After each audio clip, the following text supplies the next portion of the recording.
And greetings. Happy New Year. Happy Monday. Lord willing, show one of 240 in the year of our Lord 2026. I am your Zionist cuck, Qatari-funded, Con Inc. grifting, one take away from selling out my soul yet again for a 20th year in this business. My name is Steve Deace, in case you had forgotten. Assalamu alaikum and Israel first. Todd Erzen, how are you, brother? Well, those coattails sound delicious, brother. We're getting paid by everybody. Yeah. We're getting paid by the Jews and the Arabs. Everybody cashing in on the Steve Deace Show. So I know you're looking forward to a profligate sellout 2026. That's all I care about. That's clear. Indeed. Aaron McIntyre, Merry Christmas to you, my friend. Hey. Happy New Year. How was your holiday? It was good. Didn't do anything. True facts. True facts. Oh, that's great. We had a great Christmas. Yep. Only thing that went wrong, spent so much time with a granddaughter, she gave me her cold, which manifested into a sinus infection that I'm fighting off as we speak. But the good news for y'all is I'm on steroids right now, so you can tell I just came out swinging. I'm ready to go. All right? A lot of pent-up energy, a lot of pent-up aggression. All right? So before we get to Aaron's montage, we have a tradition, two traditions on the first show of the year. One of them will be honored at the bottom of the hour. I'm going to give you my top 10 predictions for 2026. Those are coming up at the bottom of the hour. Next hour, we're going to be joined by our friend, Steve Friend. And I was reliably informed on August the 27th by both Dan Bongino and Kash Patel at the FBI, as well as U.S. Senator Charles Grassley's office, who personally contacted me because they wanted me to know that, yes, the FBI whistleblowers, as of August 27th, were going to be reinstated. Did that contact did happen from the senator's office, did it not? It did, in earnest. They did, yes. They definitely wanted me to see that they had made this announcement, correct. Yes. Today would be January 5th of 2026. So about 100 days or more since that announcement. Get outside. And yet those FBI whistleblowers have not been reinstated. And I would like to find out why. So Steve Friend is going to join us next hour to tell us why, or at least his version of events. And then we'll try to see if we can find out what the other side thinks. You know, the proverb says one man's story seems true till you hear the other side. And see if we can maybe get this done. Because I don't know if you guys have been on X the last couple of weeks, and I kind of hope you weren't and enjoying your holidays. But there's an old saying in politics that so-and-so is better off peeing outside your tent than in, right? Better off having that son of a gun. You ever wonder sometimes why why a politician hires somebody to be on their team that kind of goes against their own personal zeitgeist? There's one of two reasons. One, they're about to sell you out. Or two, they're just taking that guy off the board. Hey, you know what? Someone's going to pay this guy to talk about me. Might as well be me. I'd rather have him peeing outside the tent than in. So I don't know if you guys have been on X the last couple of weeks, but those FBI whistleblowers have been peeing into the tent, man. Okay, and all over it. And it's a very bad look for the FBI being run by our guys. So we're going to see if we can get to the bottom of that here in the new year, which leads me to a couple of things. One, we are kicking off this year's public speaking tour very early. It's actually this weekend in Las Vegas. If you're in that area, you can join me and a cast that includes Bill Federer, Tim Barton, Rick Green, and more. We're going to be at the Freedom Conference. That's on Saturday. All day at Calvary Red Rock Church on Banbury Cross Drive in Las Vegas. Going to be there all day Saturday. I'm speaking around noon, and then I'll be around the rest of the day. And then we've got a banquet that night, and I'll be on a panel there. So I hope if you're in the Vegas area, as many of you as possible can come and say hello. All right? And so why are we kicking this off right away? We're going to have I'm going to be in the first 2 months of this year. I'm going to be in Vegas. I'm going to be in DC. I just found out I'm going to be in Phoenix to do something for TPUSA Faith. And then a trip that we are about to announce right now. Our show is headed to Israel the last month of February to film some special content for Blaze TV that you're going to see later on this network, later on this year. So we're going to be there for an entire week. So we are coming out of the gate swinging. Why? Well, that brings me to the first housekeeping item that I wanted to address. We're going to retire a tradition, I've decided. And that tradition is we've had a show theme every year for as long as I can remember, before you guys came here. And that whole thing started because two of my favorite bands were U2 and the Beatles, and still are. And those two bands, they kind of reinvented themselves constantly. It's amazing what the Beatles did in 7 years. They were mods, they were preps, they were stoners, they were psychedelics, they were grunge, they were hippies. They did this all in 7 years as a band, right? And U2's reinvented themselves how many times over the decades as well. And it's a good way not to go stale, become a caricature of yourself. And so those themes kind of reset you and center you. But I don't know that we'll ever come up with a better theme than the one my late great friend Charlie Kirk whispered into my ear back in June at his home church. And it's been how we've been ending the show ever since. And that's Go Hard. So moving forward, the theme of this show, we've got it hanging over the door right now. Like a lot of teams, they've got that, that sign over the locker room as they come out onto the field to remind them what the mission is as they head out on the field. There's a sign now over our studio door. And what does it say? That. It says that. Go hard. So moving forward, the theme of this show. I had a good friend of mine, Steve Baker, our friend and colleague, had a sudden heart attack issue over the holidays. My beloved Uncle Rich had a sudden heart attack issue over the holidays. And, Todd, you and I in particular are getting to that age now where some of our friends are kind of having those kinds of issues, and our parents and our parents' friends, are having those last rites and those funeral plots, right? And you start thinking to yourself now, particularly when you start getting called grandpa, that meter's running faster than before, that the sand in that hourglass is running faster than it ever was before, right? It's time to ask yourself, Dr. Jones. What are you prepared to do? Yeah, and what do you believe? Indeed. And here's what I want to do. I want to go hard. And I want to make sure we finish well by going hard. So moving forward in honor of Charlie, that will be the perpetual theme of this show. It's how we'll end the show every single day, along with our scripture verse as well. And I wasn't going to do this because I don't want to profit at all off a tender moment between my friend and I'm not going to. But we had so many requests for Go Hard shirts after I wore one that my wife had made for me to eulogize Charlie at America Fest that the Blaze and I have decided we are going to sell those in the Blaze store if you want one. Now, here's the thing. I'm never taking a penny off of these.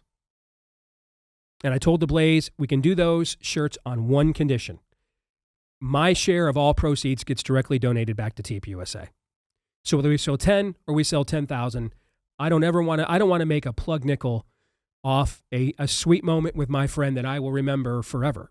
I'll take it with me to the end of my days, whether that is today or 30 years from now. And you're making all that Qatari money now, so you don't really That's very true. I'm making all the Qatari money that Tucker's supposedly making, and all the Israeli money that everybody who hates Tucker is supposedly making. So, and I'm a con-eat grifter. So this is the least I could do. Consider this just like a meager tithe. Exactly. No, but in all seriousness, I that is a memory that that is priceless. You could not put a price tag on it. But if you want one of those shirts, they are available at the Blaze store. All right. And just know, though, I'm never taking a plug nickel off of any of that. And all of my proceeds will be donated back to TPUSA. All right.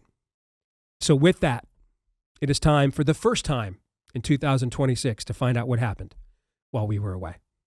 What happened while we were away brought to you by a pretty badass weekend. Overnight Friday into Saturday, American Special Forces executed a mission to protect U.S. law enforcement in their capture of Venezuelan dictator and socialist Nicolas Maduro and his wife. President Trump in the early morning hours of Saturday posted on Truth Social, quote, "The United States of America has successfully carried out a large-scale strike against Venezuela and its leader, President Nicolas Maduro, who has been, along with his wife, captured and flown out of the country." At a news conference later on Saturday morning, President Trump said, "We're going to run the country until such time as we can do a safe, proper, and judicious transition. We can't take a chance that somebody else takes over Venezuela that doesn't have the good of the Venezuelan people in mind. One of the biggest pushbacks Trump has faced from his own side over this daring and impressive operation in Venezuela is, why is this America first? Secretary of State Marco Rubio acquitted that argument multiple times over the course of the ensuing weekend. What we're not going to allow is for the oil industry in Venezuela to be controlled by adversaries of the United States.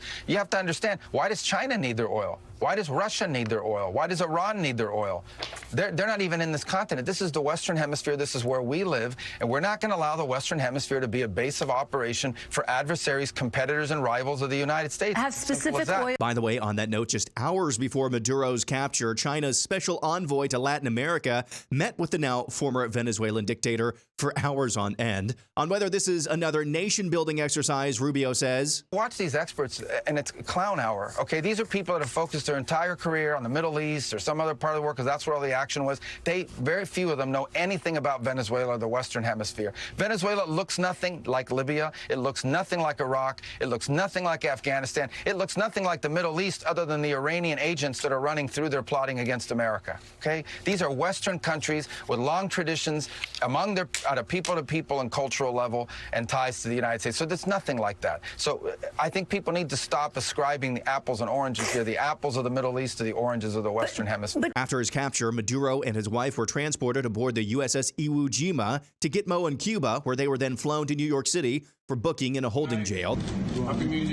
The two Maduros are facing drugs and gun charges stemming from 2020 indictments. There's much to be said about what the future holds for Venezuela, what the impetus truly is for this move, and what backlash, if any, we'll see from vested interests in Venezuela like China, Russia, and Iran. But here's what we do know. In the past 6 months, the United States military has sent the following two messages. Number one, if you're within a 14,000-mile round trip of our B-2 bombers, your critical infrastructure is not safe, and you won't know we've attacked you till the bombs explode on things like, say, your nuclear facilities, Iran. Number two, there's no title, force, or fortress that can protect you if we want to send our special forces and put you and your wife on the slow boat to the federal courthouse of our choosing to face justice. That is a picture of terrifying strength, and if it's terrifying to us living in the United States, think of what it's like to the country's enemies. There is much, much more to be said about the events that unfolded over the weekend, including details surrounding the exact operation that U.S. military officials shared. But there's also much, much more that happened while we were away, including breaking news this morning that Minnesota Governor Tim Walz has announced he's not running for re-election in the Gopher State after all. A 23-year-old YouTuber named Nick Shirley appears to have the scalp after his 40-plus minute documentary, which dropped during Christmas week, showed the scale of yet another alleged Somalian-run fraud scheme. Shirley visited multiple apparently licensed child care facilities in and around the Twin Cities, funded, of course, to the tunes of oodles of millions of taxpayer dollars, to find them mostly deserted, few staffers, and basically no children in sight. One child care center, for example, brandished the austere-named Quality Leering Center on the facility's signage. The documentary broke containment, garnering hundreds of millions of impressions on X and millions of views on YouTube, forcing mainstream media to cover the story, which they did, of course, by attempting to run cover for the alleged Somali fraudsters. Even some of the fraudsters felt like they had to run cover for themselves, including this Somalian manager of one facility, who claimed, golly gee shucks, they just happened to be burglarized, and you'll never guess what the thieves stole. We saw that, unfortunately, there was important documentation, enrollment of the children, and also employee documentation that was gone. One quote-unquote Minnesota mom showed up at one of these press conferences to read from a script. If childcare is cut, I'm unable to work or go to school. I understand fraud is bad. Absolutely incredible. For those of you listening, the woman reading that script just stops, freezes, clams up after reading the word fraud for reasons. In the midst of all of this, you'll never guess what Minnesota Governor Tim Walz blamed the uproar on. This is what happens when they target communities for their own benefit. This is what happens when they scapegoat. And this is what happens when they no longer hide the idea of white supremacy. Now, Tampon Tim says he's not running for re-election after all. The Federal Department of Health and Human Services is also freezing all daycare funding to Minnesota providers effective immediately.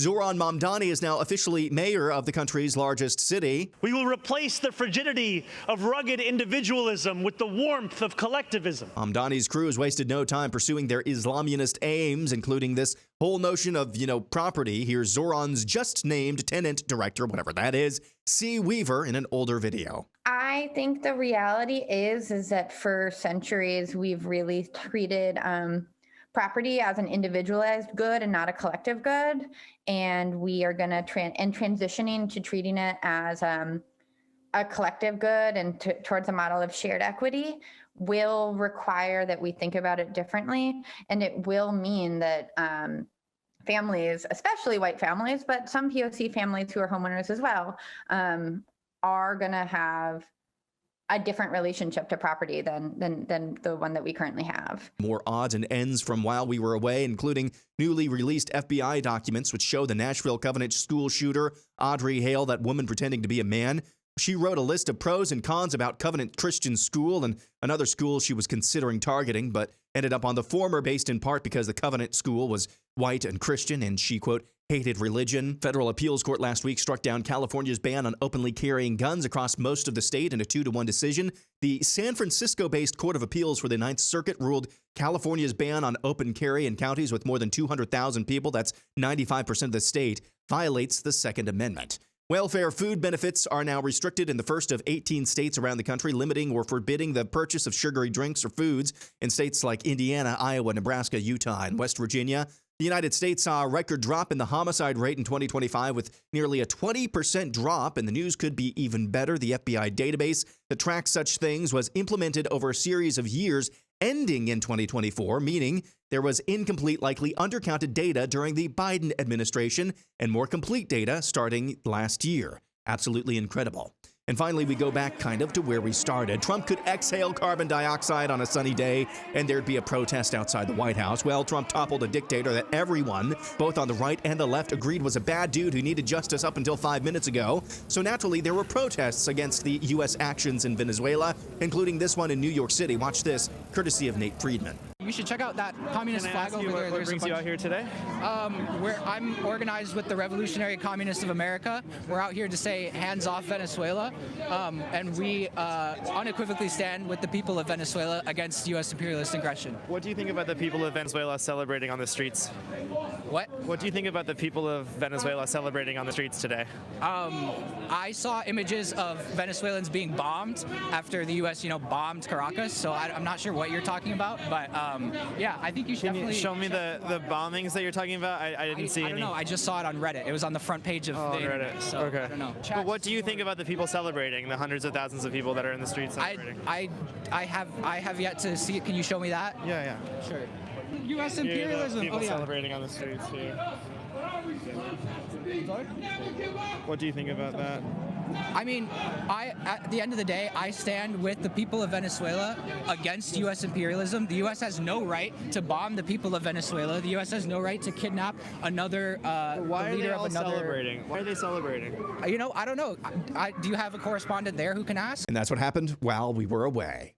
Says you watch Aaron's montage there, you can just see it has just never been more important than it is right now to make sure you are getting information from places that are seeking to align with truth, seeking to align with reality. That's what we do on our show to the best of our ability. Of course, when we're not cashing in on Qatari and Israeli money.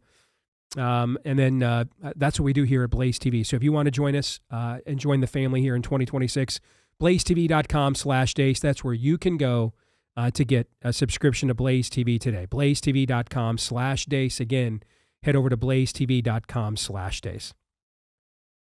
So I kind of have always thought our show is one of the places you can go when you want to be an adult. So I'm going to talk to you like one for the next few minutes. Remember the Greenland conversation this time last year? Yeah. Yeah. And I kind of hinted at this then.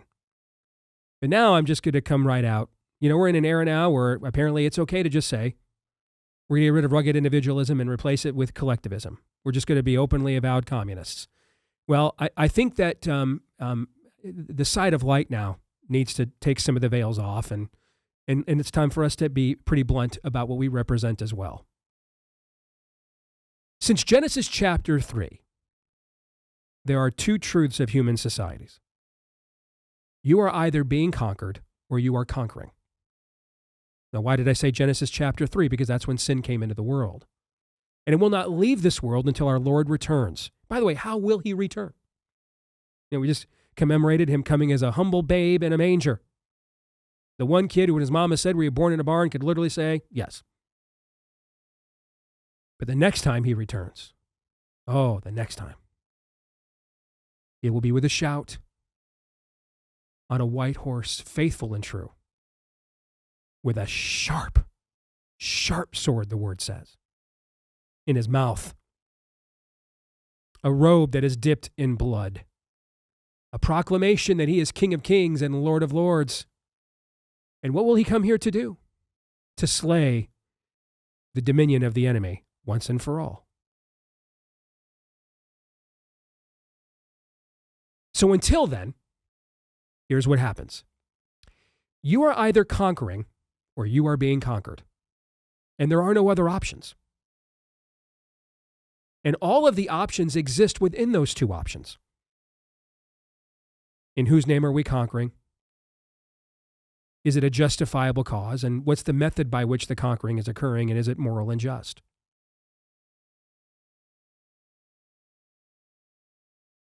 Every great accomplishment we have had as a people was with expansion in mind, starting with the Northwest Ordinance. I grew up in Michigan. City's called Pontiac.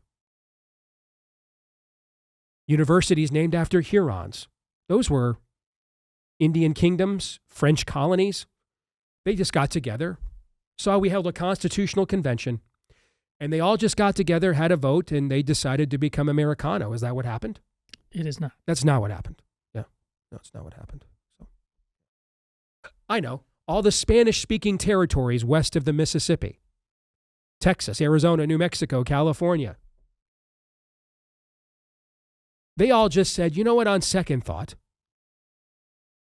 bland turkey for Thanksgiving is way better than pico de gallo. So viva la America. Is that what they said?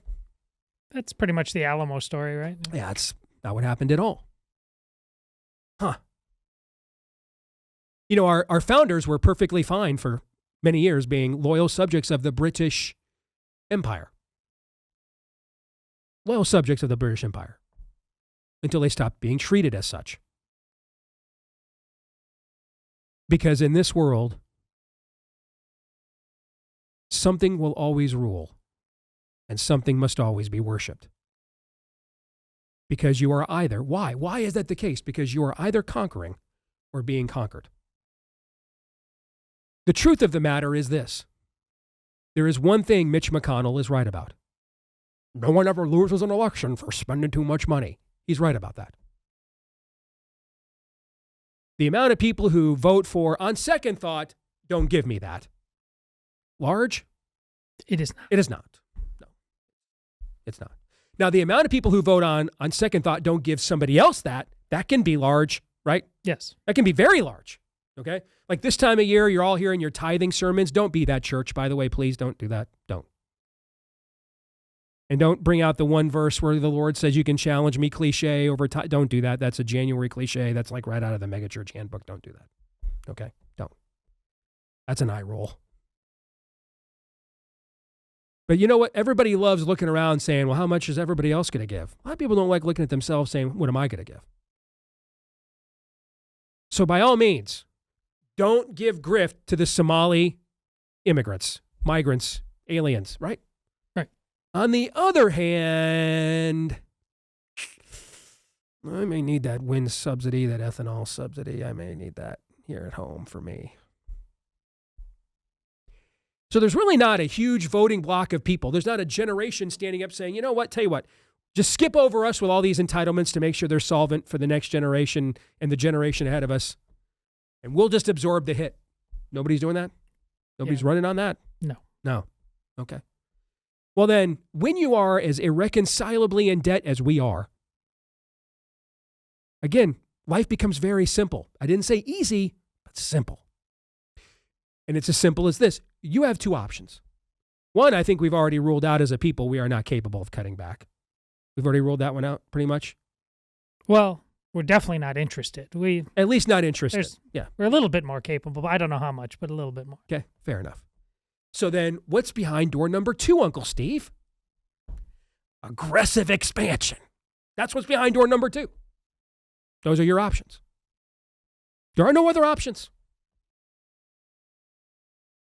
You either stop sending out as much as you were or take in way more than you were. And since no one is volunteering to say, we'll take less, we'll take the hit, skip our generation. No one's volunteering for that. Or at least not in any critical mass numbers. I remember Mike Huckabee used to put on his form in Arkansas when people thought he was cutting taxes too much. The Democrats did. He'd put a form right on your state income tax reform or form. You could sign up and volunteer to pay more if you wanted. He was governor for 10 years. Nobody did it one time. Not once did anybody pay more than they were owed or they thought they owed. No one did it one time. So that leaves us with door number 2, aggressive expansion. You want to get aggressive expansion?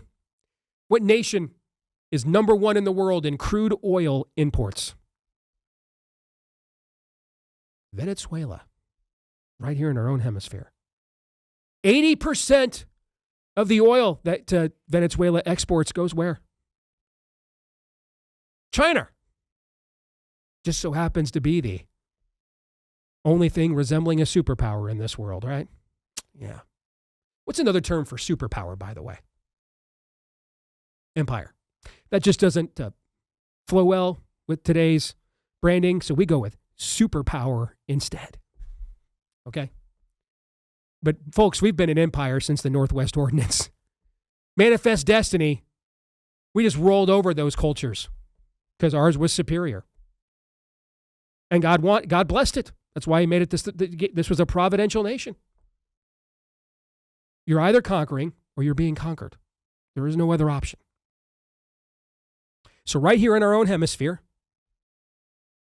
we're going to lock that puppy down because nothing is more America first than an American empire. I'm sorry, superpower. Yeah. Now, what's the difference between an empire, superpower and globalism?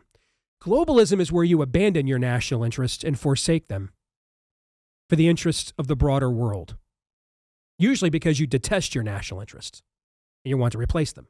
That's what we're seeing play out for the last, pretty much since 9/11, correct? Oh, yeah, and longer. Yeah. Now, being an empire is now where you expand from the inside out. You want to see your national interest grow. What did we do the Industrial Revolution for? What did we do the Louisiana Purchase for? What did we do Manifest Destiny for? What did we do the Northwest Ordinance for? Why didn't we just let the South go? Why did we go defeat the Japs and the Nazis? Why did we beat the Soviet Union? To grow. To grow.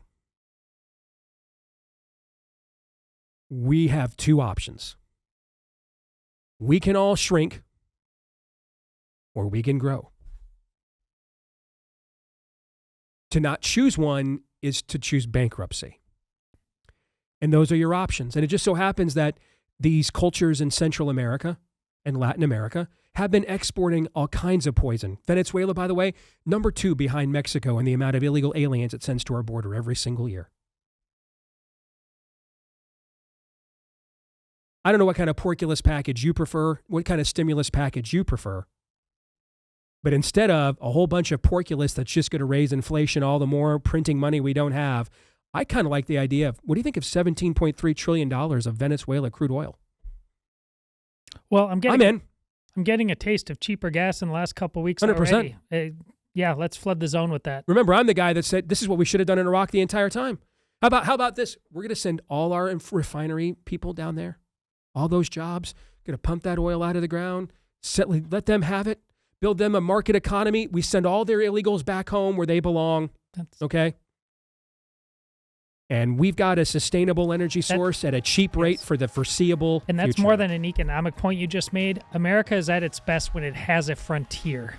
You just talked about a frontier, a new frontier. Yes. And that frontier is we are going to lock down our hemisphere like any good empire. Superpower would.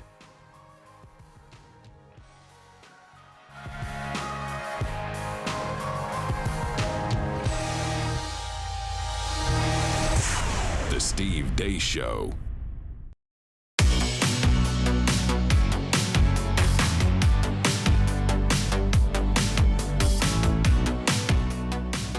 All right, we're going to get into the Minnesota situation in the overtime today for Blaze TV subscribers at blazetv.com/Deace. Also, if you weren't tuned in during America Fest, we did announce coming this summer, my next book, pre-sales are happening now. We're going to complete the trilogy of children's books on America's Christian heritage with Why Independence Day. America is great because God is good. And we're going to teach the providential history of America for little kids in beautiful illustrated style of the first two books, Why Thanksgiving, which was a national bestseller, Why Easter didn't quite hit those heights, but still was very successful. So thank you for that. So Why Independence Day comes out right after Memorial Day, May the 26th. Pre-sales are available now. America is great because God is good, to complete our trilogy in honor of America's 250th birthday. And in honor of an annual tradition on this show, we go now to my top 10 predictions for 2026. You guys ready to go? Absolutely. All right, number one. I'm moving this up because it's happening right now. China and the United States effectively swapped Venezuela for Taiwan. I predicted this on Glenn Beck's last Wednesday special about 3 weeks ago. And it blew Glenn away, and he thought there was no chance of this, so he asked his national security researcher extraordinaire, Jason Buttrell, who was also on the panel, what he thought. And Jason was like, that's exactly what's going to happen. Well, the first domino is falling now. One of the really underrated stories of 2025 that didn't get talked about a lot is China is facing a lot of internal turmoil. They've also got a chronic youth unemployment problem there, massive inflation there. They've got a lot of issues internally in China as well. All right, the cost of them poisoning the world to hold off the 2018-2019 uprisings they were seeing in places like Hong Kong, that's my theory anyway. The cost of them poisoning the world and locking themselves down, they're paying a hefty cost for that too. And so I think we have no interest in fighting a world war over Taiwan. I mean, I don't. Do you? I don't. On the other hand, I think we all agree there are certain things that are made in Taiwan that are very valuable to our own economy, correct? So what we need to do is make sure we've got maximum negotiating leverage to avoid having to fight a war with Taiwan. One way to do that is lock down our own hemisphere. A lot of textiles, a lot of oil in our own hemisphere, like Venezuela, for example. And I think that is what you're going to watch happen in the coming year. I think that also is why we are being very favorable to overthrow in Iran.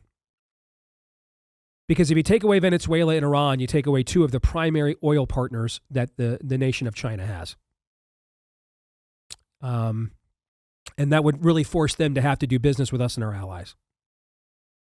There's more to it than that, but that's my first prediction for 2026. Thoughts?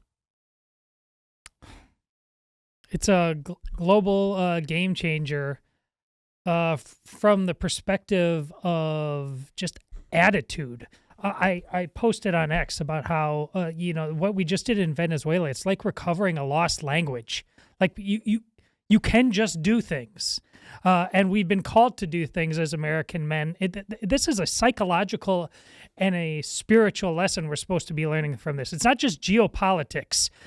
There's evil in your backyard. I'm going back through Proverbs this year, just reading Proverbs 1. The wicked will eat the fruit of their ways. That's what you saw regarding Venezuela. Yes. It wasn't just innocently making money and everything was going great over there and its people were happy and we just decided to take. No, we did what men who have properly ordered loves do. They protect everybody from evil. That's what you saw. Very, very quickly, I could say a lot more about what Todd just said and agree with every word. I don't disagree with your analysis. I'll just say that it's either this, that we're swapping Venezuela for Taiwan, or Venezuela combined potentially with Iran, which I left on the cutting room floor today, you could argue are the first dominoes to ensure that China cannot take Taiwan. You could spin it the other way too. That is very true. Great point. These are issues we're going to have plenty of time to discuss the first few weeks of this year. All right, number two. At least one current elected official in the world will claim to have communicated with non-human intelligence. This is the one big prediction I made for the Deace Group panel. Watch the Age of Disclosure documentary. We talked about it at the end of the year. It's very, very well done. One of the best movies I saw. It's also blatant psyop propaganda. Well done. Very well done. But I just realized I didn't watch that. Dang it. Spielberg is already amping up. He's coming out of retirement to do Disclosure, already amping up the promotion for that movie as well. To me, this thing needs. They keep trying to prime the pump to get the public to buy into this. And at this point, there's only one card left to play: government. And I think that card will get played this year. An elected official somewhere in the world is going to say he or she communicated with non-human intelligence. As you know, I plan on treating that the same way I treated COVID, with severe prejudice. All I'll say is the jokes write themselves, and I won't make any. Oh, that going to the politicians for credibility? Yes. All right, number 3. It's a wide open year, man. Patriots, Jaguars, Bears. These are not teams anybody had at the top of their conferences going into the year. And all the other like certifiable Hall of Fame quarterbacks, except for Aaron Rodgers, but it's clear he's kind of on his last legs. The guys that are still in their prime, Lamar Alexander, Pat Mahomes, not in it. If there was ever a year for Josh Allen to finally get it done, this would be the year. So I'm going to pick the Buffalo Bills to beat the Philadelphia Eagles to win Super Bowl 60. I want this to be true, especially this year that the Chiefs are out of it. It's hard not to love Josh Allen's game. And I, having been from a once moribund franchise, I understand the pain. That's my thing too. I tend to root if my team's out of it now, I tend to root for all the moribund fan bases because I just have severe empathy with all y'all. And of course, we know Sports Pro will learn a lot of fantastic lessons by looking at this playoff bracket and how wide open it is. And it looks nothing like anybody would have predicted at the beginning. See, they'll humble themselves, right, and maybe realize they're just morons. And how about we relax and just enjoy it? I'm sure that'll happen. Number 4, I think Christopher Nolan's The Odyssey will be the top grossing movie of the year at the box office. Everybody thinks it's going to be Avengers Doomsday. I'm going to give you 2 reasons it won't. 1, the movie doesn't come out till Christmas, so it's only going to have 2 weeks of box office in 2026. But 2, I think there is some superhero fatigue for sure, but I also think that Marvel has tarnished its brand. And you know, the one thing I can tell you about movies is people care more about the story and the atmospherics like the music than they do the cast. Have you noticed you're not being told anything at all about the story of this and only who's in it? Have you noticed that? That makes me concerned. Okay, that maybe they're just kind of trying stuff over there at Marvel too. Let's bring the Russo brothers back. Let's bring, Robert Downey Jr. and Chris Evans back.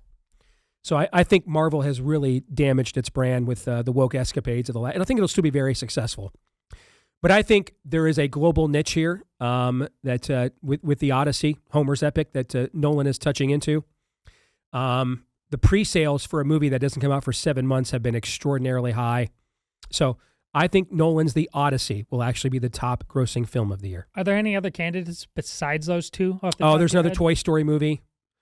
There is, I would say, another Toy Story movie. The third and final Dune film comes out this year as well. So there's some massive blockbusters. The next Super Mario Brothers movie, that was a $2 billion movie in 2023. And I only know that because somehow My Little Nefarious Film was in the same top 10 on Amazon for like 2 weeks with the Super Mario Brothers movie. All right. So yeah, there are some major franchises returning in 2026. Have you seen the extended preview yet? Have you seen it? Of what? Of the Odyssey, the IMAX version? Not, no. So I saw it at the IMAX theater when it went and saw the Avatar film over on Christmas. And the 6-minute scene they show you is the Trojan horse. And to be honest with you, it looks like the sword and sandal epic movies that we watched, on TV, Spartacus and the 10 Commandments when we were kids, and they would be on once a year, right? Yeah. A lot of extras, a lot of practical effects, not a lot of CGI. I mean, it looked like that looked like how they used to make movies, but this was just shot in IMAX. I mean, it was stunning. I can't wait to see this. All right. Number 5 is where I'm going to lose some friends and people I greatly care about here. Okay. But either Clarence Thomas or Samuel Alito will retire this year to make sure they can be replaced on the Supreme Court before the midterms. And frankly, both should really do it if we're being honest. Again, I'm not going to make any friends here. Both these guys have been great patriots, and I have admiration for both of them, but we cannot let what happened to us, what happened to them with Ruth Bader Ginsburg. We just can't. And the deck is stacked against us in these midterms. We know right now we've got the votes to replace them. And I think we need to take advantage of it with at least one of them for sure. But I think they both should do it. I don't want either of these people to leave, either of these men to leave ever. Unfortunately, that comes into conflict with this little thing called being a human being. Right. And so I can't disagree with that. Yeah, same. It's not personal, man. Love both these guys, and I love a lot of people and know a lot of people that love these two guys and are close to them. But the republic comes before these relationships, and we just can't. We can't. Number 6. I don't think Pam Bondi survives the year as the Attorney General, and frankly, she should not have survived the first year. From your lips to God's either ear. something Yes. changes and fast, and I'm talking by the end of this week, or of course this is correct. Yeah, we have to start seeing competence. Like, we understand, we can see what you're doing over there soon. And it really, they ran out of that 3 months ago. But if they don't start showing that within the first month or two of this year, it's got to go. I think the timetable you just talked about is key because it goes to the Tim Walz conversation that we're going to have in the overtime. I don't think they had the balls over there to criminally prosecute a sitting governor. I don't. Well, now he's not running for re-election. You know what I'm saying? So you've got a free shot here to give your base a real scalp and someone whose scalp needs scalping. Yes. Okay. So we'll get into this more in the overtime today. But if you can't prosecute Tim Walz now that he has stepped aside from running for re-election, then I at this point don't know. I mean, I don't know what a Democrat could do at this point that we would. And I don't want to hear about the 90 indictments of people whose names you don't know. No. When they wanted to stop Trump, they didn't shoot the third campaign aide. They didn't shoot an intern. They shot him. When they wanted to stop Trump, they didn't put in prison his paralegal. They tried to put him in prison. So no, don't give me the 90 indictments of people whose names we'll never hear, don't care about. This is a perception business. All right? Get the Godfather. That's right. The game of chess doesn't end when you take all the pawns. When does it end? When you capture the king. Time to start grabbing some rooks, some bishops, queens, and kings. Enough pawns. Can I get an amen on that? Amen. Number 7. Trump's strong international leadership is going to mute. And I struggle with what to call this group of people because I detest the term woke right because I've been called it. I don't know what it means. Okay. So how about we go with the dissident wing? Okay. Who am I talking about? Tucker, Candace, Fuentes, people in that group. And they're not all the same, but they're kind of all in a group together. All right. And I think the problem they're going to have is this last year, all these people's audiences soared on the same thing. Anti-Zionist, anti-Semitic tropes, anti-Western historical assumptions. Well, maybe we should revisit Islam, or maybe being a father is a terrible thing. Okay, bored QAnon moms, who are kind of the right's version of the wine moms on the left. That's kind of Candace's audience. So instead of supermarket tabloids now, that the well-heeled suburban right-wing mom can entertain herself with, it's QAnon online conspiracies. That's kind of what Candace is tying herself into. And then you just have rightfully frustrated young men who are in need of a dad in some direction in a country that cares about him. So is that a fair assumption of who the audience is primarily of these three individuals is? I guess, yeah. Fair. I didn't say exact. Yeah. Is at least fair. Yeah. I don't even, we're not using the woke right James Lindsay BS. Right. So I don't know what to call it. All right. Like, I don't think Tucker is grifting at all. All right. He's making $40 million a year. He lives in Maine. How much freaking money can you spend in Maine in a year? I think Candace is grifting like hell. Okay. But I don't think Tucker's grifting at all. I think he's deconstructing. We'll be talking more about that on the show here soon too. Okay. But so I don't think they're all the same, but I don't know what else to put them in. So if you guys come up with a better term than dissident, okay?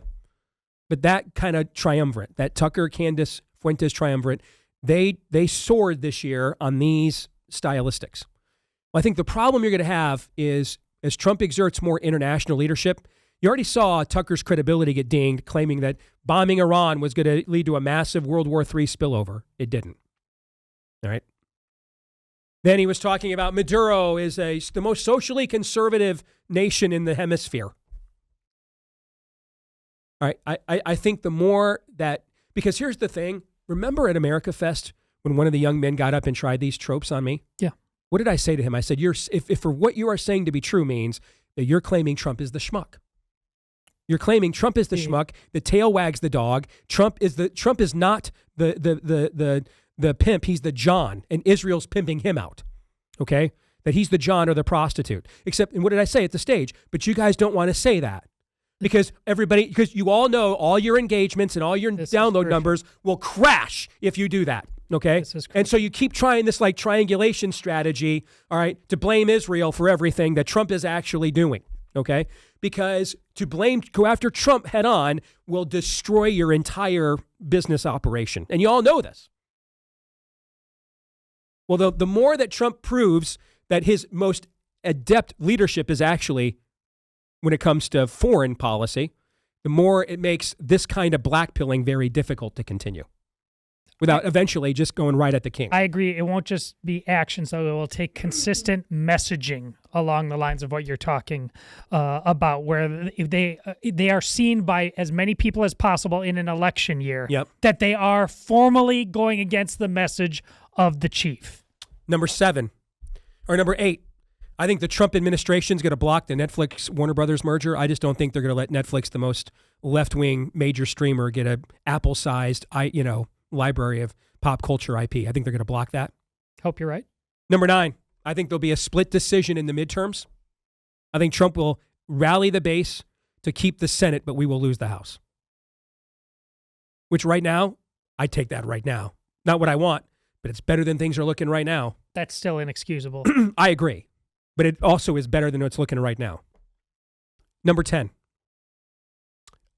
I'm going to make this happen this year. And I'm already hard at work at making this happen. And that is going into production on A Nefarious Carol, the sequel film to Nefarious. Let's go. General thoughts on those predictions for the new year? It's a big year. I said the last year was about knocking down the things that we are against. This year has to be solidifying the things that we are for. Amen to that. I said, I think in one of the year-end shows, this is going to be a very high variance year. After 2 weeks off, I don't sway from that whatsoever. We'll come back. So when do these FBI whistleblowers actually get reinstated? One of them's going to join us next.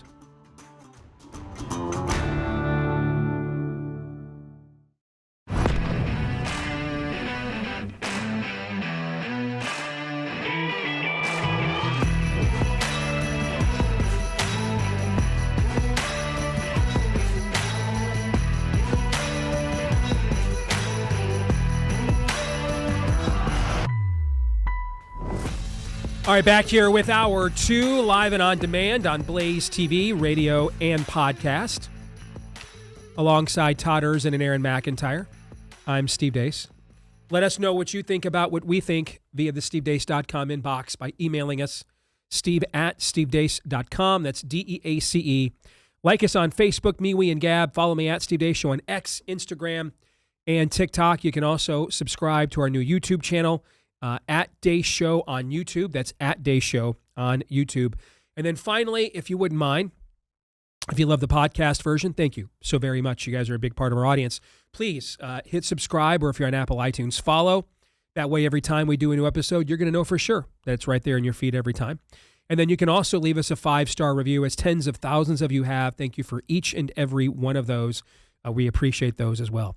Also, you guys know that a few years ago, and I've gone through the Bible, been blessed to do it Genesis to Revelation numerous times in my life. But when I hit 50, I made it a goal every year for the rest of my life. I want to get through the Bible in a year, every single year.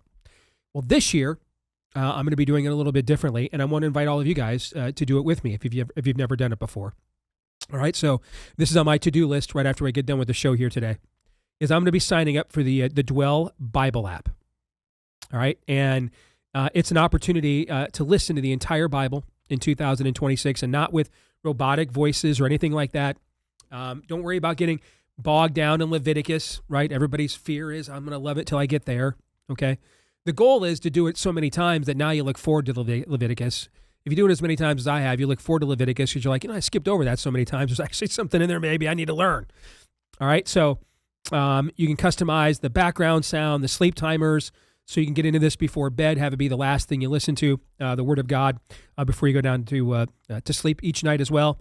So if you want to join us on here, you want to try it with me, I head to Dwell Bible, all right, just like it sounds like you're dwelling on something, DWELL, dwellbible.com/Steve for a 25 to 50% off discount.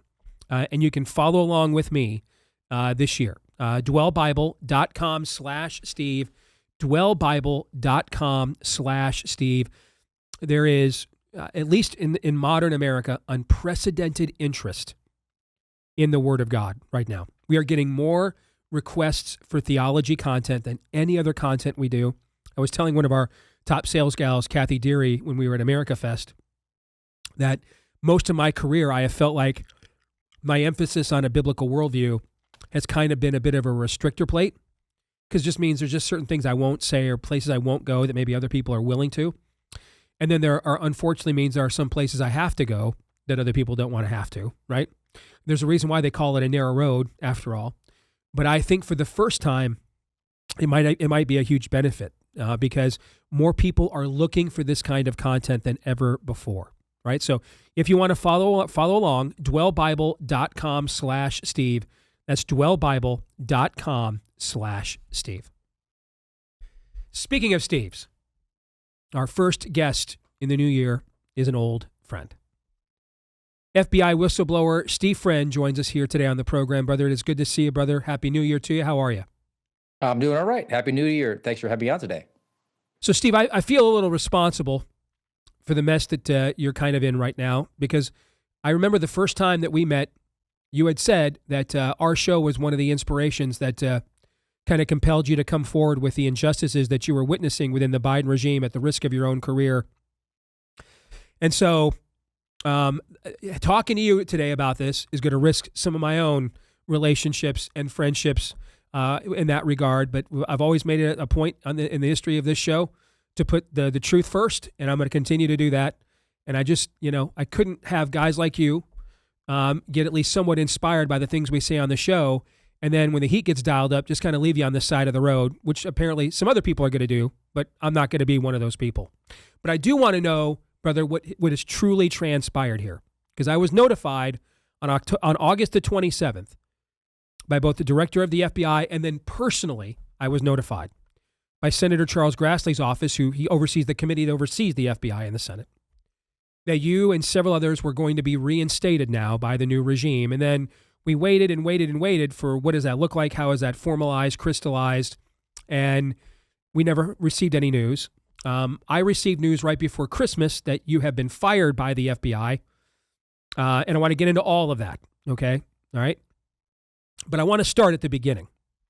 And I want people to be reminded of who you were and what you did. So who were you in the FBI, and for how long, and what did you do there? Well, I was a special agent from the FBI from 2014, about 7 years out in your state of Iowa. It was my home state of Iowa, investigating violent crimes and major offenses on Indian reservations. Transferred to my current location right now, Daytona Beach, Florida, in 2021 to investigate crimes against children, child exploitation, kiddie porn, human trafficking sort of cases. Was then reassigned to the most important, highest priority case in the history of the FBI, and that was January 6th investigations, primarily as part of a joint terrorism task force focusing on domestic terrorism in 2021, and then became a whistleblower 2022 when I saw that the way that those cases were being handled or mishandled outside of the policy, and really weaponizing the processes to go after American citizens, and embraced your show's motto. Let's find out. At the time, that was the motto, and I really wanted to press that all the way. Let's find out who's really a true patriot, who's somebody who's willing to take their oath seriously. And what I found was that so few people who are currently in the employ of our federal government, in the employ of the FBI, were willing to actually stand by my side when I brought forward my concerns to Senator Grassley, Senator Ron Johnson, Senator Dick Durbin, as well as Jim Jordan. And that resulted in my ultimate suspension and eventually having my security clearance suspended and permanently revoked. Testified to the American people in front of the House Select Committee on the Weaponization of the Federal Government in May of 2023, and kind of was in limbo awaiting to see if there was going to be a change at the top, because the Biden administration, the Merrick Garland DOJ, the Christopher Wray FBI had no interest in actually standing by FBI whistleblowers. And that took us all the way into 2024, when I had an interaction in September heading into the presidential election, when Kash Patel invited me to come out to Las Vegas and be part of his Government Gangsters film premiere. Now, up to that point, I'd had some interactions with Director Patel. His foundation, Fight with Cash, had given me and my family about $10,000. Now, in the aftermath, I found out that his foundation raised about $1.3 million on the backs of whistleblowers and gave out about $60,000. So at the time, though, I didn't know that. Had it face-to-face with him, he gave me the assurances that if President Trump was reelected, then there would be made right for me and other whistleblowers like me, and also voiced to me that he would, if he was in a position at the FBI or somewhere else, do everything he could to bring a weaponized government to heel, which was ultimately what my concern was. So into the transition after the election, was in multiple group chats, did some presentations, made some personnel recommendations to Kash Patel, policy recommendations, and then he was ultimately appointed the FBI director February of 2025, and then severed all communications with me and others like me who he'd been in conversations with. Now, separately, Dan Bongino was nominated or appointed the deputy director of the FBI. The announcement came out. And while he didn't actually get sworn in until March 17th, 2025, it was a few weeks before that his name was circulating in the media. And Dan, to his credit, reached out to me. He had been one of the first people in media who I'd spoken to, had encouraged me to remain as loud and boisterous as I possibly could, because the moment that I went quiet was the moment that I was really vulnerable. And he said in all earnestness to me, March 1st, on a phone call, that he knew he was going into the lion's den and knew that there were a lot of vipers in the Hoover building. And he knew about me as someone being that I would tell the truth. I would call BS. And he invited me to be a member of his staff, to tap him on the thigh if anybody was talking past him and trying to manipulate him. And I accepted that. And he said, "That's great. I'll be in touch." And then never communicated with me again. In fact, what I found out afterwards was that he and Kash Patel were having conversations with Senator Grassley and telling the senator that I had character issues, which would actually preclude me from being brought back at all. Now let's advance it a little bit further into the summer, which he referred to, and that was the post on X from Director Patel that 10 FBI whistleblowers had been reinstated with full back pay, full security clearance, back to our original duties, all the benefits back in place. It's like Jell-O, poke your finger in it, pull it back out, we're all good to go, which was news to the 10 whistleblowers, because that hadn't been actually negotiated. In fact, Kash Patel was just looking for some public adulation, and he got put on the naughty list and was told to leave the country and go on vacation, which he did. He went to Scotland for a week while the DOJ cleaned up the mess he created, and wound up signing an agreement with me and others, 9 others, that we would be reinstated fully within 30 days, which would bring us to September of 2025, which came and went with no progress. Then October of 2025, which came and went, no progress. Then November of 2025 came and went with no progress. And simultaneously, the FBI has had a lot of fumbles, Epstein lists, the Brown shooting, and nothing bigger than the January 6th pipe bomb case, which the Blaze intrepid reporters, Joe Hanneman, Steve Baker, broke a big story about an individual they identified as being the likely individual tied to that. And the FBI then mobilized to counter that narrative and brought forward an individual, Brian Cole Jr., an autistic My Little Pony fan, who was somehow able to elude America's premier law enforcement agency, funded to the tune of $11 billion for 5 years, having used his own credit card and car and cell phone 5 years ago. And as a private citizen on a podcast with another whistleblower, Kyle Seraphin, I voiced that concern, and I said that if in fact the director and the deputy director of the FBI are knowingly entrapping an innocent person so that they can impress the president or get all the accolades, then they better get right with their maker. And if I was ever in a position to met out some sort of sentencing, I would send them to prison for the rest of their lives. That happened on December 5th of last year. And that's when things really kind of took a violent turn in the multiverse that we're in right now, when my attorneys from Empower Oversight, which represents itself to be a nonprofit organization that supports whistleblowers, but really Jason Foster, Tristan Levitt, those attorneys are former staffers for the Chuck Wagon, Chuck Grassley, and they just bring him fresh meat. The fresh meat there to allow the senator to exploit them and destroy their lives, and then just be a demonstration for how broken our system is. They severed their representation of me in light of the comments that I made. They said that they considered me fully reinstated, even though I had no back pay, no security clearance, no job, no gun, no badge, no credentials. And I had no legal representation. Take us into the weekend. I get a phone call Sunday night, December 7th, from the FBI that says, I am to report to work the following day. And I did. I reported to work Monday, December 8th, was actually driven to Jacksonville. I was not the recipient of a gun because I didn't have an active security clearance. The FBI, in fact, told me they couldn't assign me any work and I had to be escorted around like a prisoner to the facility because they couldn't allow me to have unfettered access to their facility. I didn't have access to a computer or a cell phone. They did give me a badge and credentials. And I wound up going to work Monday, Tuesday, Wednesday. I had no access to know what my vacation time schedule was. I had no insurance information, no back pay. And finally was told, you have 400 hours of vacation time. Feel free to use it. You have to use it in the next year. So I did that Thursday, Friday, December 12th. Wound up leaving town to go to a Christmas event with my wife. We were across the state in Tampa when I got a phone call around 5:30, December 12th on Friday evening. You have to come back to the office. We need you to fill out some paperwork, which I said, look, I'm out of pocket. I can't be there. They said, okay, come back on Monday.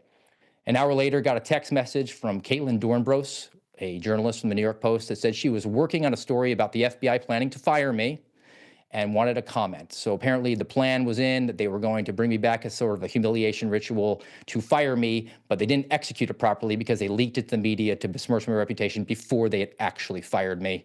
So I didn't comment and was called 7:30 in the morning, Saturday morning, told, come back to the office, which I did at 12 o'clock, wound up getting a termination letter signed, autographed by Kash Patel himself, dismissing me as an FBI agent. And then 90 minutes later, the New York Post dropped their story, and then MAGA Inc. influencer crowd went to work to try to besmirch me and say that I had issued some sort of a veiled threat to the director, but somehow got a credential and badge 72 hours later. Why did all this happen, do you believe?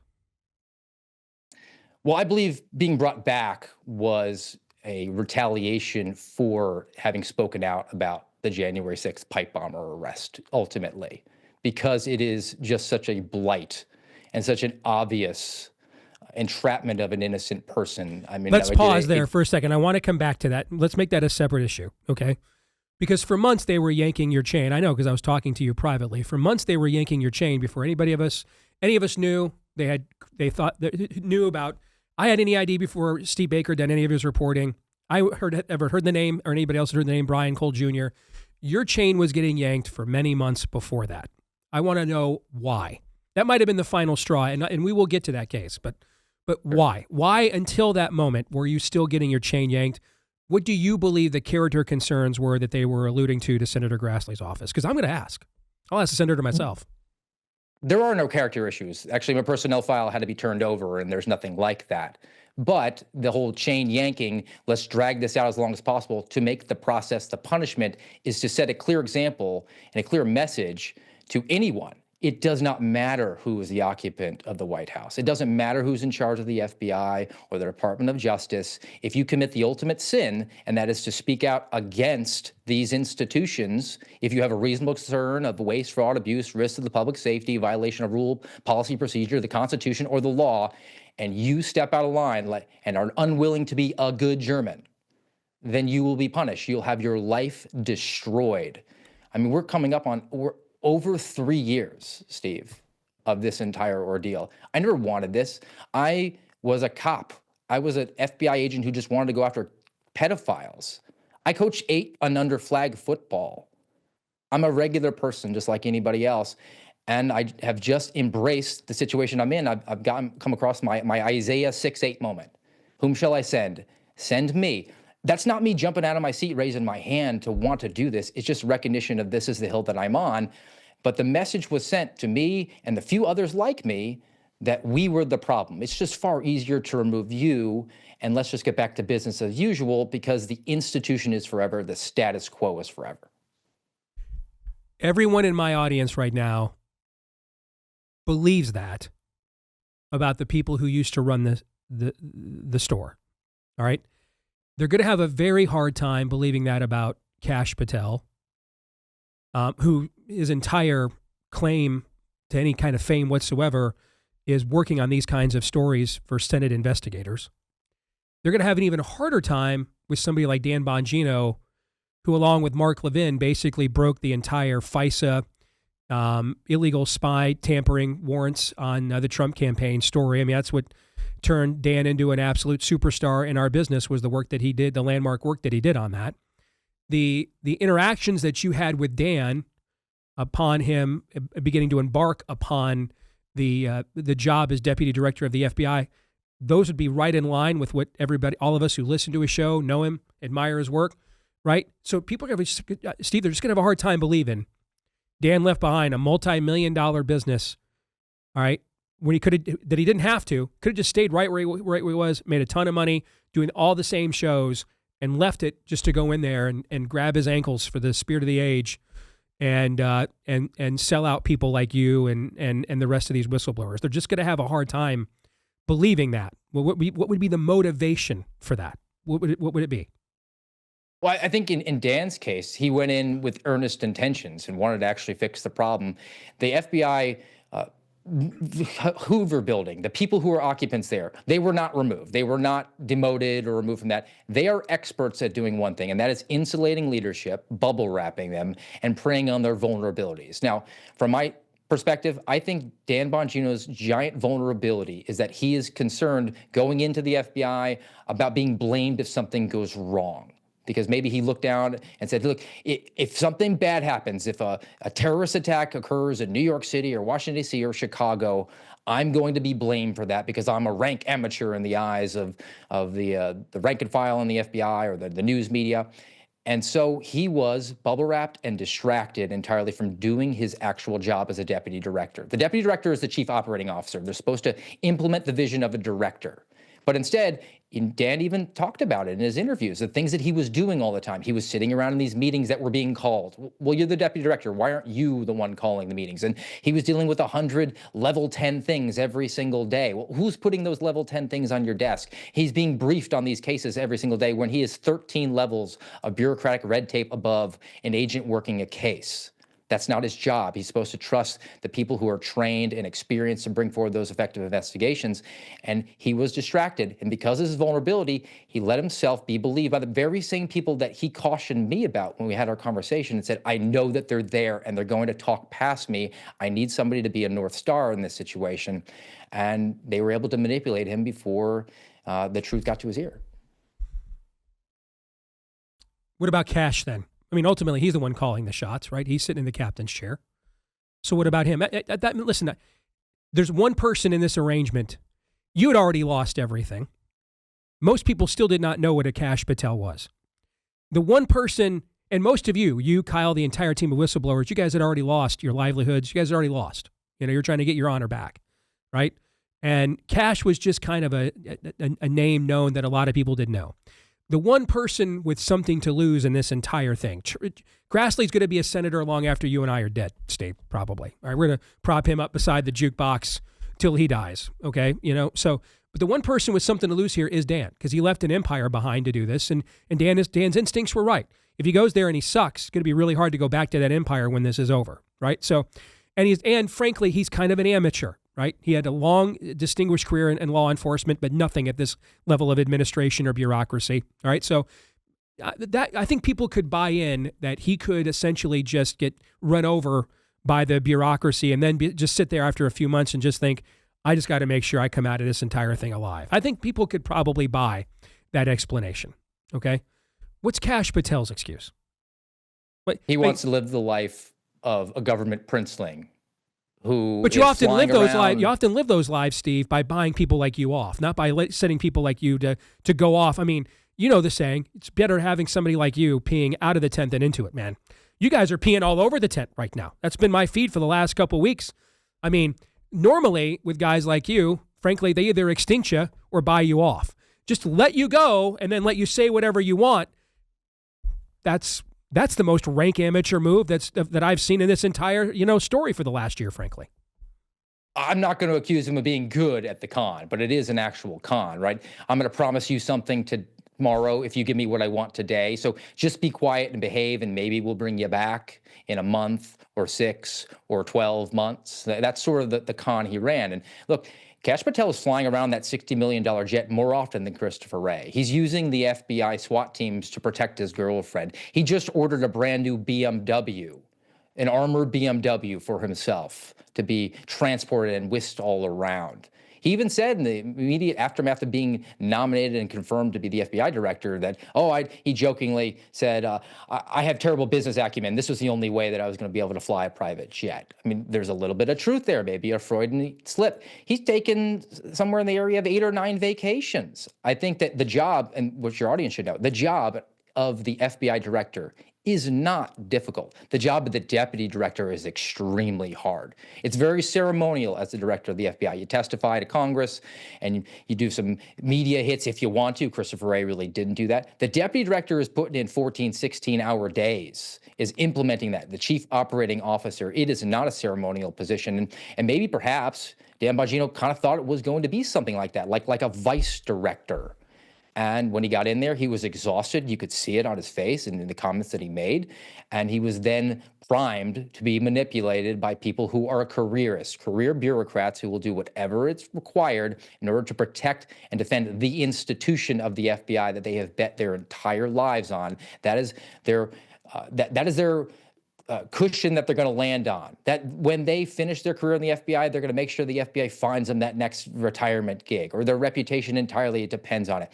They cannot allow anybody to come in and alter the function of the bureaucracy because it risks their entire future. What's next for you guys?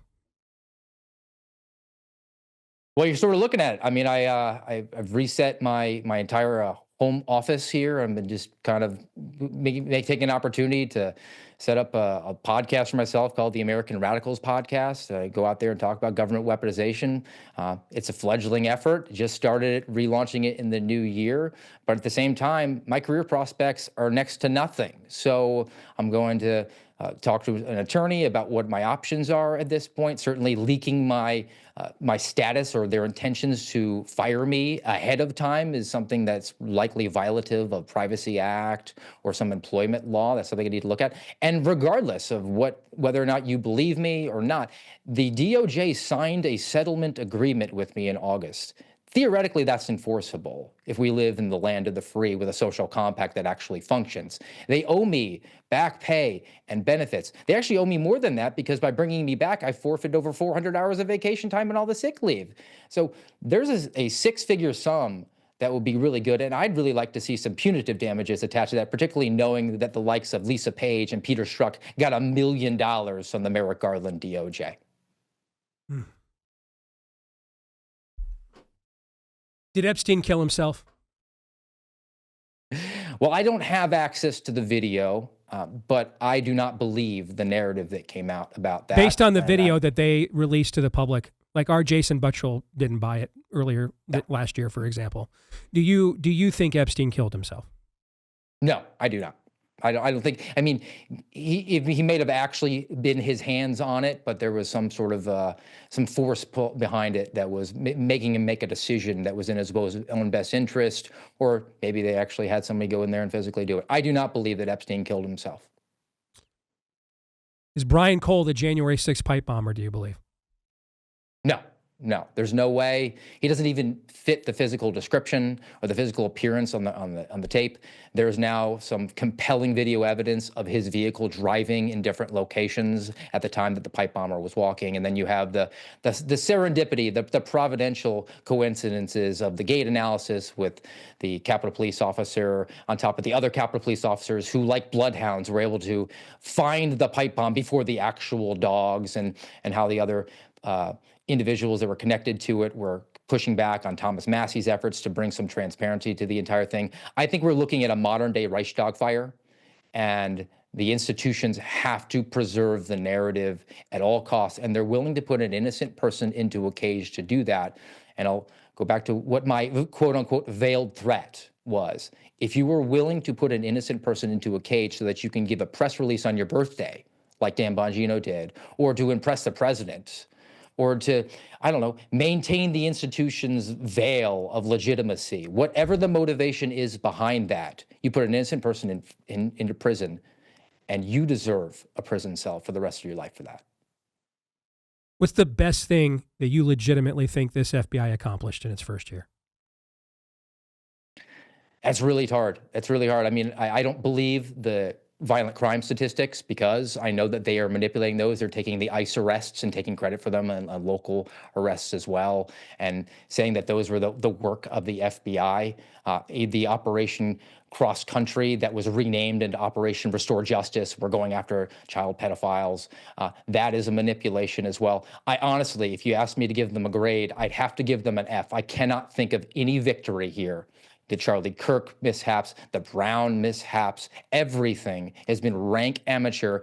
And it's actually worse than a Christopher Wray FBI. It's worse than a Merrick Garland DOJ and a Joe Biden administration because so many people who are on our side turned off. The people that got galvanized and energized by pushing back on weaponized government, once their guys, Kash Patel, Dan Bongino, got into place, they just turned off and they don't pay attention anymore. And they're not paying attention to things that are going to be violative of our Constitution, of our law, of our principles. And the teeth on this attack dog are still very functional.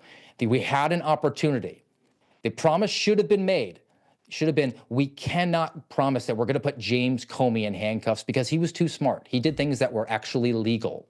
I'm sorry to tell you that, but here's what we can do. We can take apart this machine so that it can't be turned on you when the pendulum in politics swings the other way, and they didn't do that.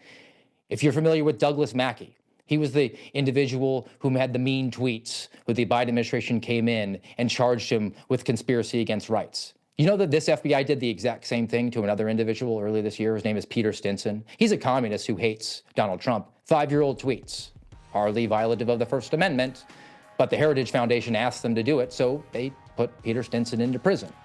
It's the same institution over and over again. And the one lesson that we can learn, the one positive I can take away is nobody, whether or not he's your guy or not, whether or not you trust him or not, nobody can fix the FBI. We now have definitive proof. It has to go away. Steve, thank you for your time, brother. Appreciate you. God bless. More in a moment. The Steve Deace Show.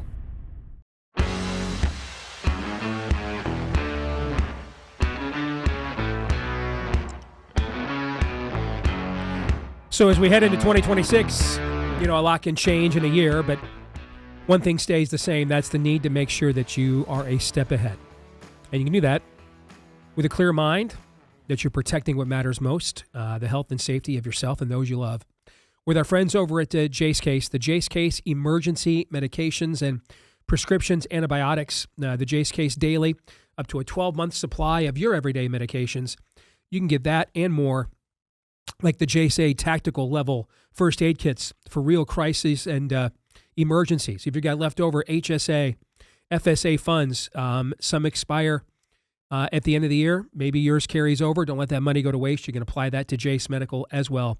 Every Jace product is eligible for those. So you can enter the promo code DACE at checkout for a discount on your order. Promo code DACE for a discount on your order at jase.com for jace.com. Jace.com, promo code DEACE at jace.com. Before I turn it over to you guys, I want to provide some of my own thoughts on what I just heard from Steve Friend. Proverbs says one man's story seems true until you hear the other side. I'm not the biggest show in America, but I'm not the tiniest either. I'm not the most significant show in America, but I'm not an insignificant show either.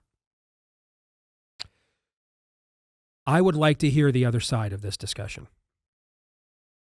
Because what I just heard, if half of it is true, is inexcusable. If half of it is true. There are 10 of these FBI whistleblowers. None of them have been made whole as far as I'm concerned. So how is it possible? Let's say that there are character concerns about Steve Friend that we don't know about, that he didn't share with us. Don't you think if you're going to leak his firing to the media, why wouldn't you have leaked those things to the media as well? That's where I was going to go. All right, so but let's say, let's again, I want to give everybody here the benefit of the doubt. Let's say there are character concerns with Steve Friend. Are there character concerns with all 10? With all 10? With all 10? It just so happens that the 10 men who came forward to tell us all the truth of what was going on in the FBI and at least played some small role, I don't know, 1%, it's something. They certainly didn't help. They certainly didn't hurt efforts to win this last election, did they? No.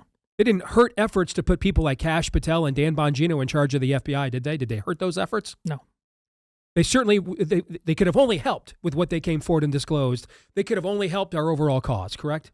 I agree, yeah. So then, to me, if you want to have any future whistleblowers, what's the incentive to come forward if this is what we're going to do to our own people? Unless there's something we don't know, then tell us what it is. Senator Grassley's office. Todd will be contacting them again after the show today. We'll try to do it through official channels. If that doesn't work, I'll just go directly at the senator myself. This is just not acceptable. One of two things is true. What you just heard is full of half and untruths. That would be unacceptable, correct? Yes. Or most of it is true, and then that also would be unacceptable, correct? Yes. So either way, we have an acceptable outcome here. But this speaks directly to our character as a movement, as a country. What is the incentive for people to come forward if this is the way they're going to be treated?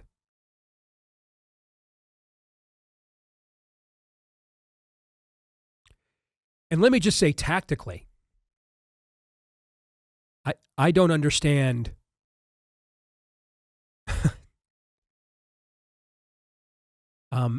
this is Gary Hart. Hey, I'm not sleeping with Donna Rice. Follow me around. So they did. I mean, cutting them loose to just go out and say all these things in public anytime they want? What sense did... I said last hour we're talking about Venezuela, let's be adults. Yes. Can I apply that to this? I hope so, yeah. What do you think overall is more costly? Giving these guys back some kind of honorable discharge with their back pay and a recommendation letter to go work somewhere else in law enforcement locally and have a nice life and don't ever discuss this event or what happened between us whatsoever? Or just absolutely embarrassing them all in public, giving them nothing, so that they are then free to just, even if they're wrong, even if the FBI is right about Brian, I don't know if Brian Cole's the January 6th bomber. Do you know? I don't know. I would not have a way to know. I don't know. I guess we're going to have a court case and find out. But you're certainly not, having these guys out there saying this stuff certainly is not helping your case in terms of a prospective jury pool or the trial of the court of public opinion. What was less costly? Can we just talk about this just as adults? What was less costly? Giving these guys the money that they deserve. If let's just say they've all been a-holes from the moment after they came forward and they've just been douchebag a-holes ever since then. Let's just say that's true. At least what they did up until that point was worthy of some kind of honor, correct? Yeah. And maybe you don't like them. Maybe you did some work. Maybe you know things about these guys we don't know. And you're like, yeah, we don't want those guys around. I'll give that benefit of the doubt. Then you know what you do? You hand them a nice big fat check with a non-disclosure agreement and some kind of recommendation so they go work in local law enforcement or private security or something and make a living. Have a nice life. Thank you. Go away now. No, we're going to give you nothing. We're going to embarrass you publicly and then just give you, just let you go ahead and just pee all you want right into our tent. Right at the time our credibility is the absolute lowest it's ever been. I'm sorry. That is just stupid to me. Regardless of whose version of events is true here, you could have just bought them off. And instead, you just let them go? To trash you all the more makes no sense to me whatsoever. None. Well, that's obviously true, and so obviously true based on the math that we know, that the only logical Occam's razor question is they're operating on an entirely different upside-down dark world math that is basically voodoo, and it is the reason the only choice might be to get rid of the entire FBI. Yeah, it's either that or idiocracy. Why come you don't got a tattoo? I mean, that's kind of the only two explanations. Either they are covering for so much dirt for so many people, or it's just complete and total idiocracy over there. And they realized, hey, these guys are actually putting the square pegs into the square holes and the round pegs or the round tubes into the round hole. And we're not capable of doing that. So why come you don't got a tattoo? Get the heck out of here. We're going to eject you like, an antibody. That's the only two explanations. Either it's idiocracy or upside down. They're covering for so many people's dirt And let's be honest, over there, and they didn't want to take the chance that anybody who is not willing to play their game at every level was going to interrupt that. and that's the character flaw that they Yes, think correct. Steve has. What the hell game does Kash Patel have to play? He got the job because it was perceived that he was aggressive on the very kinds of things that Steve and these other whistleblowers have come forward about. What possible incentive exists for him to then just completely turn his back on all of that? Well, you've regularly nature. talked It's about human fragile nature. Yeah. male ego, haven't you? It's human nature. It's a perfect timing. I saw a post this morning. There are a bunch of these kind of this genre of first day back posts, but it was somebody saying, I thought we'll circle back to it in the new year meant that we were never going to do that. I thought it was going to be the holidays forever. I think that's kind of what we're seeing here. We're just going to live this lifestyle forever with no thought about tomorrow. That's kind of human nature. Well, there's another thing. He's could be trapped. This is there incompetence on some level in this or any FBI? Yes, human nature. But I think this is mostly a level of nefariousness. That is this a department that obviously probably needs to be utterly gutted and stripped down, as Steve suggested, so it never happens again? Yes. But unlike with, like, let's say public schools, for example, you just shut down public schools and get rid of all these ridiculous teachers. What blowback are you worried from them? These spooks, the secrets they know, how they can manipulate through back channels, even if they are. I think there's a real sense of what happens if we blow this thing up and the whole thing up, and nobody knows that better now from the inside than Kash, and he might just be a prisoner there. Now, I'm not making him a victim by saying that. He wanted this badly. He loves the ego part of it. But once you get in there, and once you know the skull and bones handshakes, you might be trapped forever. I totally get that. For a few million bucks, none of this would be happening right now. That's probably what it would cost just to give these guys a nice, SEC booster 50, a handshake to a recruit, okay, a recommendation letter, and go work at any private security firm and you'll make a hell of a lot more money than you're going to make coming back to the FBI anyway. Here's your honorable discharge. Sign the NDA.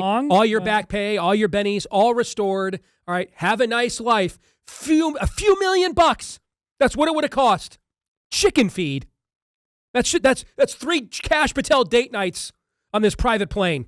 A few million bucks is all it would have cost, so that none of this would all be happening right now. That makes no sense to me. It's one of the dumbest things I've heard in my entire career, and I've worked in politics for full time. This is my 20th year. Letting these guys go just to say whatever they want to say and just completely deteriorate your credibility to at least some kind of an audience. I mean, it makes no sense You're to me. of course right. Now, we do have a canary in a coal mine coming up shortly. I don't know how shortly. To answer at least some of your questions or clarify how on point they are. And it is Dan Bongino, because he's going back to do what he did before, what we do on a regular basis. Is he going to be the same guy, a different guy? Is he going to be forthright? Well, that'll shed some light onto it.